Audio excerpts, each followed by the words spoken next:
Olá, graça e paz. Eu quero compartilhar com você hoje o seguinte tema: a doutrina da queda. A queda só tem fundamento para quem está de pé. O apóstolo Paulo adverte em 1 Coríntios capítulo 10, verso 12, dizendo assim: quem está de pé, cuide-se para que não caia. O plano invasor de Satanás é fazer o homem cair e se prostrar. Dentre as muitas consequências, a principal é a perda da liberdade. Veja bem, toda queda coloca a pessoa numa posição inferior à que ela estava. Não tem como haver evolução na queda. Toda queda traz consequências e prejuízos.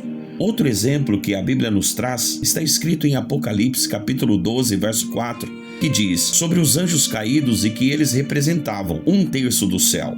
De fato, há um contraste no momento da queda. E a realidade do antes e a realidade do depois da queda. São situações bem diferentes. E os seus resultados nem sempre não te deixam escolhas. E é por isso que podemos afirmar que uma queda pode tornar as coisas mais difíceis de serem reparadas. Toda queda representa uma pessoa que abandonou muitos princípios, se esqueceu das orientações e causou rupturas em suas responsabilidades. Temos quedas por acidente, mas também temos a queda proposital. Você pode fazer milhares de coisas boas, mas quando há uma queda, as pessoas só irão falar disso. Para subir na vida é bem lento, mas para descer é muito rápido. As Escrituras nos dão muitos exemplos de homens que caíram, e os seus motivos sempre foram os mesmos: a desobediência. Nós sabemos quando estamos indo em direção à queda. Nós temos esse discernimento. Sabemos no que estamos nos envolvendo, mas ainda assim a escolha é nossa. Poucas vezes estamos no estágio da inocência. Geralmente Deus tenta nos impedir de fazer escolhas erradas para nos poupar de certos sofrimentos e também das suas consequências. Vamos aprender juntos algumas lições para nos prevenir diante das quedas. Eu escolhi o texto de Gênesis também para meditar com você alguns exemplos que uma queda pode nos causar. Não é em vão que no momento da queda de Adão e Eva, eles perderam todo o domínio que tinham sobre toda a criação. As coisas entram em desordem, tudo fica em fragmento, a autoridade é reduzida, eles caem no isolamento e as regras do ser livre não se aplicam mais.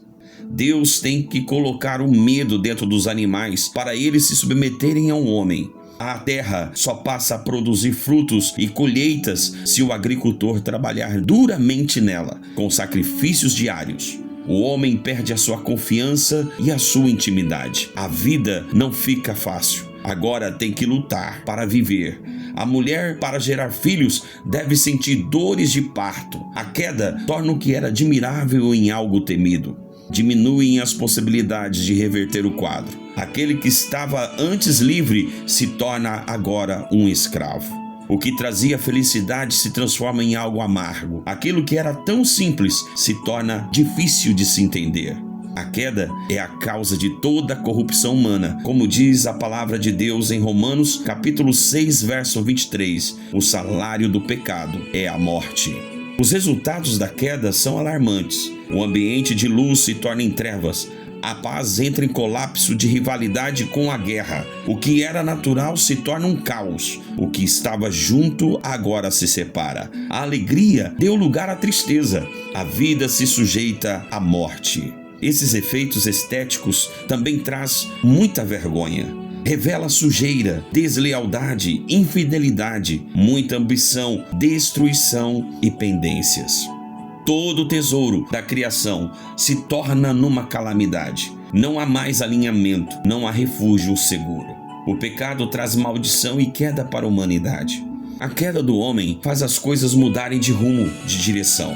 É preciso ter uma fé madura para se levantar novamente em tempos de quedas. A queda é o resultado de que algo original, que era certo e verdadeiro, agora foi corrompido. Por isso, a Bíblia deixa um alerta: vigiai e orai para que não entreis em tentação. Está escrito em Mateus capítulo 26, verso 41.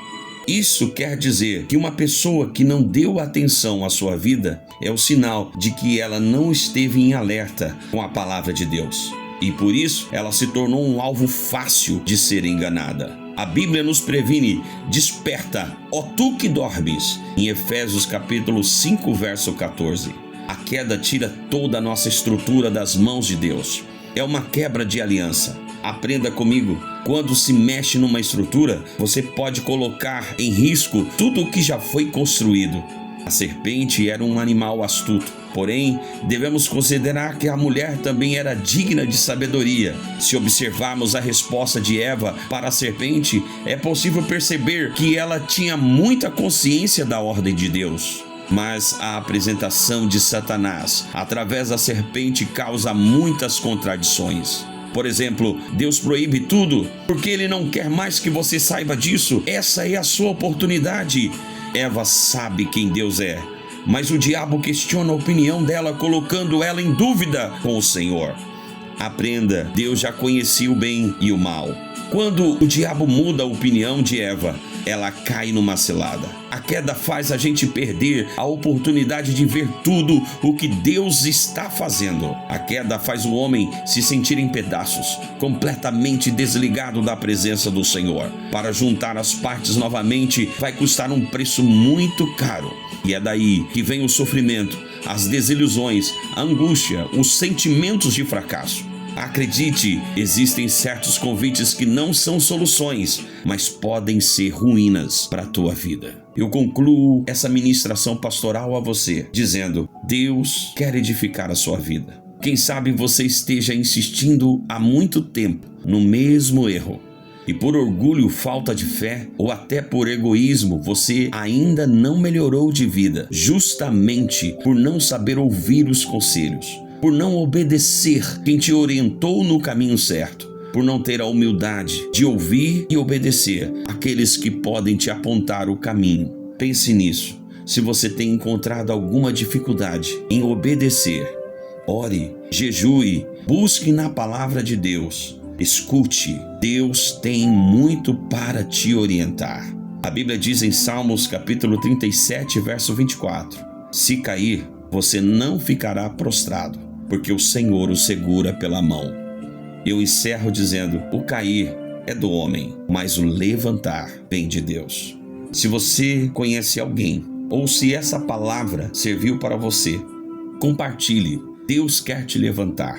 Receba no teu coração a graça de se pôr de pé novamente. Que Deus te abençoe, em nome de Jesus.